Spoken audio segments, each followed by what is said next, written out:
Yeah. Okay. Okay, now it's on. Is it working? Okay. Where was I? Take two, Marcia. So I guess what I'm trying to say is that we have these laws, but sometimes the laws go out of, not fashion, but out of usefulness for the public. And the public needs to take steps sometimes to make sure those laws, well, they might not get enforced, or they can get, banished off the books or whatever, or changed or amended. So I guess that's how we make the laws accountable to us. Marty, did you want to say something? Well, no, I think people gave examples that were good, and I think one of the other examples I can give is like, law accountable to the public. For example, smoking bans and near buildings, or who upholds that law, right? Did the police come and someone's smoking right near a building? Did the police officer come up and No. say something to the person? I found out that if you're in private property, like at Starbucks, unless the establishment calls on the police to come and take someone off, they don't do anything. They can't do anything. So the law is there, it's set up so that it protects, whatever secondhand smoke. But then you look at the accountability to the public, who's upholding that piece out of that law? I think a major part of that is the judicial branch itself, and the way the judges and legal cases come forward, and lawyers and judges and cases, the law shifts with the changing times. So and that's a really great example that Marty gave about the smoke-free laws, because I've been working so much with that. There's no constitutional right anywhere in the state or the federal government that protects smokers. Smoking is not an activity that's protected. But a lot of people say, oh, it's my right to smoke, it's my right. The fact that people bring these cases to court, and first they're shunned, and maybe they're turned down, and maybe people win who are, fighting for their right to smoke. But after more education comes out, and there's more medical information, and there's more and more cases brought forward, judges and juries and courts start deciding cases in different ways. So it starts to push the social trend in a different way. So the law becomes more protective in certain cases.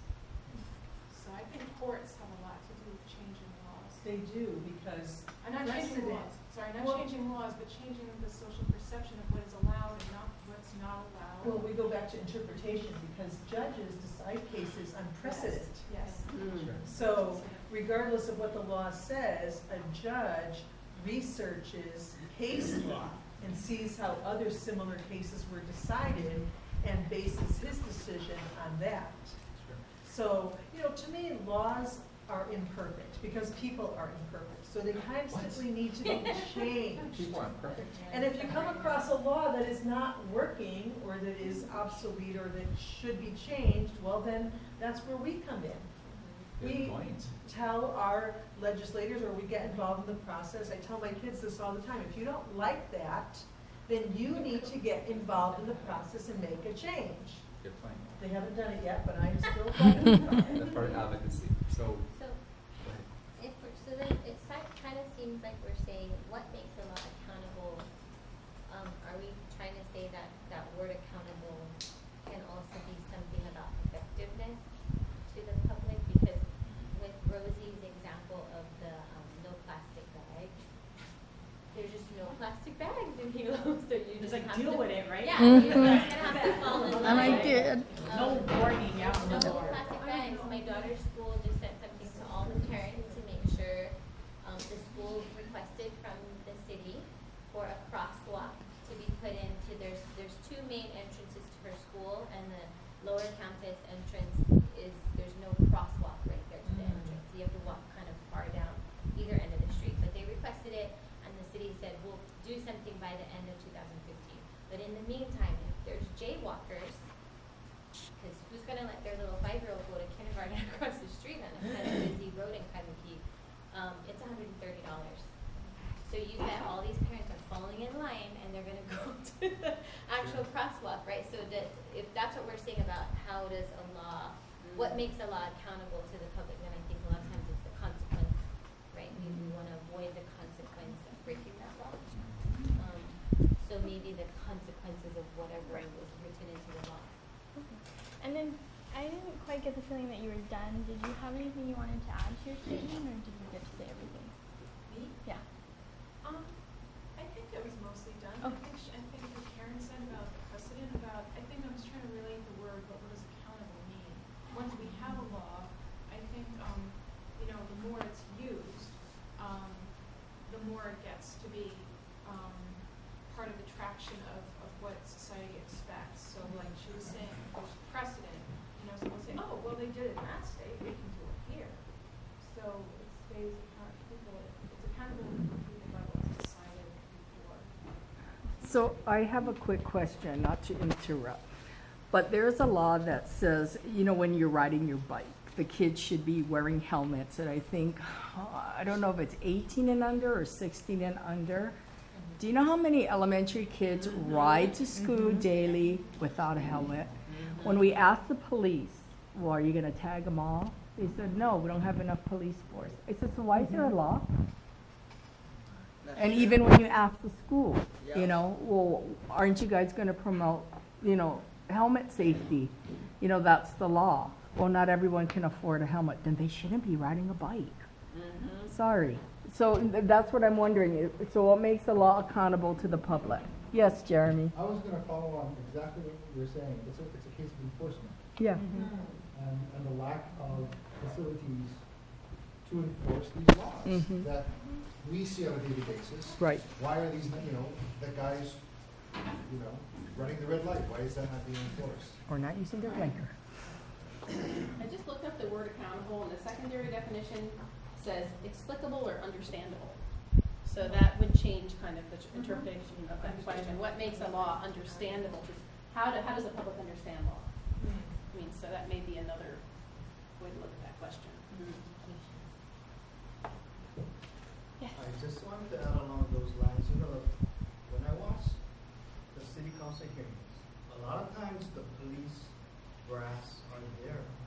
And a lot of times it's what they say, you know, this is a problem with enforcement.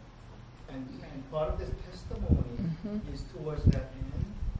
So I can see, yeah, why they're not doing certain things. They already was telling the city council this is hard to enforce. And, yeah, I've been to hearings where people have said, that's a great law, but how are we gonna enforce it? So, you know, does that become, does that build Right. a law because realistic, it's not realistic. And Right. I don't like being in a job where I get more put on my plate, more put on my plate, more put on my plate, right? And not compensated, right? But think about the police that every year we're passing new laws.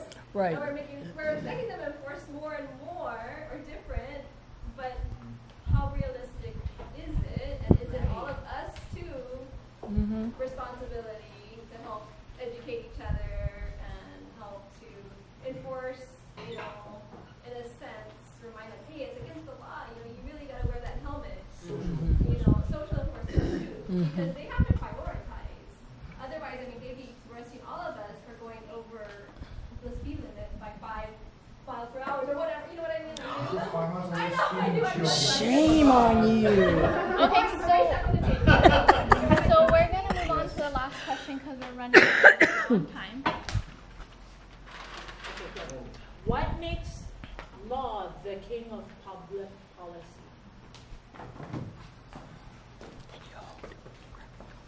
What makes law the king of public policy? Oh my gosh. Well, isn't it because public policy has to fall within the law? I mean, public policy can't be outside of the law, can it? Those are guidelines, right? I mean, I think it's enforcement. Well, yeah, because if it's a law, then it can be enforced, whereas if it's well, we're talking about different types of public policy where it's not necessarily a law, so there's wiggle room in there. But, you know, once you write it down as, okay, this is the law, and then you have like the legal way to enforce it. I mean, you can't make a policy that's outside of the law, can you? Judith and I came across something where we've heard that there has been public policy that is questionable, right? Because it's up to the interpretation of law, whether that policy can be legally enforced or not. So there's a time, so from what we've researched, researched is that there's times where it could be public policy, but no one's gonna enforce it because it could be illegal to enforce, and then that would cause a problem, right? So it shouldn't, like, public policy shouldn't go against what the law says, but because of that interpretation, I think sometimes It could. It Be could. questionable. Right, so then it would, does it not get implemented, or does it go to court? You go to Right. court and you go into litigation for like 10 years. So And the even so question somebody is, tries to figure it the out. question, what makes law king of public policy? Well, if it's about what makes it king, it must have something to do with the legislative process. Because not all public policy would necessarily go through the legislative process, but what makes law king, I would guess it would be something like that. I'm not sure, but I'm going to take a stab at it that there's law and also there's administrative laws too that are a little different level. I'm kind of thinking maybe, like departments have administrative rules. You have HARs for purchasing and procurement kind of stuff, but that's not really serious, like as much as a law is passed by the legislature. So I don't know if that's what we're discussing right now, that talking about the king, We're getting there. Okay. Whose hand was up first? I saw two. I think well, I don't know, the way I think about it is we live in a democracy, and hopefully everything, I'd like to think that everything bubbles up from below, and that we vote for our representatives and our president, and at the top of all that is the laws of the kingdom. So I would say that law is the king, is the way I think about it. If that makes sense. Okay, so what I was told by the Department of Human Services when I was trying to figure this out was that law is the guiding light in Hawaii. In child welfare, this is all I know about, but I think it might, go over into other departments too. But so the law, there's federal law, and then the state laws have to abide by that, and a lot of times we have to change our state laws when a new federal law it comes into being. And then under state law are rules, and under the rules are policies. So if it's a rule, it has to be in line with the law, and if it's a policy, it's supposed to be in line with the rule, which isn't. But it does. But we do know that it doesn't always work that way, and then there are lawsuits, and usually, not always, but that's what my understanding is. Michelle? Oh, you're holding the thing, girl. I'm sorry. Sorry, girl. I see you. Anybody else? Alrighty. Folks, thank you so much for putting up with me.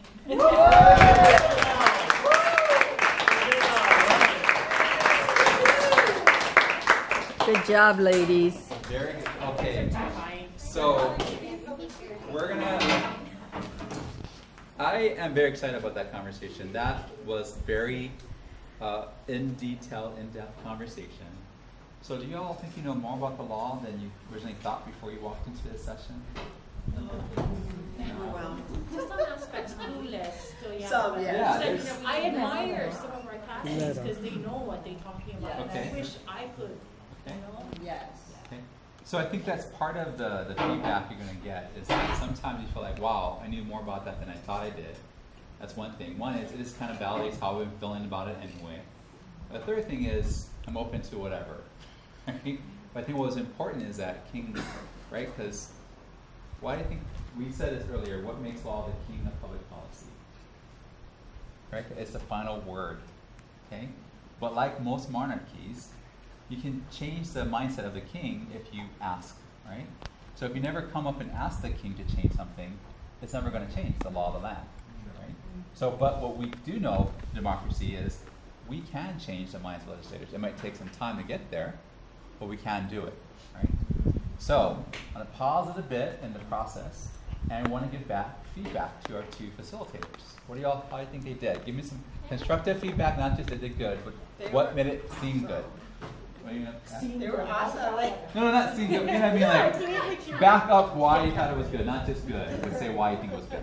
Okay, you were saying, Erica? No, Jardina, like, if there was a question and somebody was answering it, like she dug deeper into their answers and things like that. Yeah. Jarnell has a nice projection of her voice.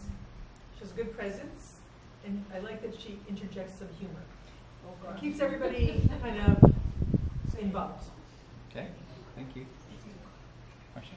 Both Jarnell and Gordina are really good at paying attention to who wanted to say something and while waiting for one person to finish up, and they would go to the person that they, had seen the hand up before and make sure they got to say what they want to say. Yeah, I love the fact you went back and you asked, did you get a chance to finish what you're saying? And you said yes, and that was good. That was really good. Yes, Kind of clarified if the questions were asked, and you could see that people were kind of like, a little bit deeper, gave a little bit further examples, made us feel a bit more comfortable about what we wanted to say. Okay, perfect. Yes.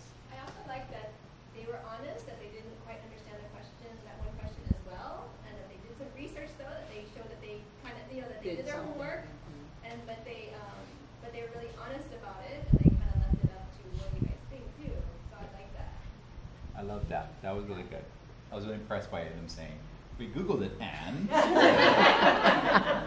That's what it should be. That's awesome. I like that Jarnell used personal experience to draw us out more. Okay, So, definitely. I've been recorded a lot.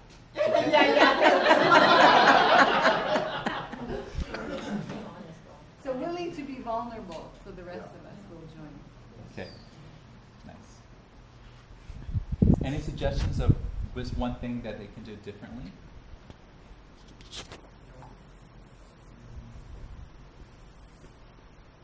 I had a hard time coming up with that one myself. I thought they did a really good job tonight, and thank you guys so much for.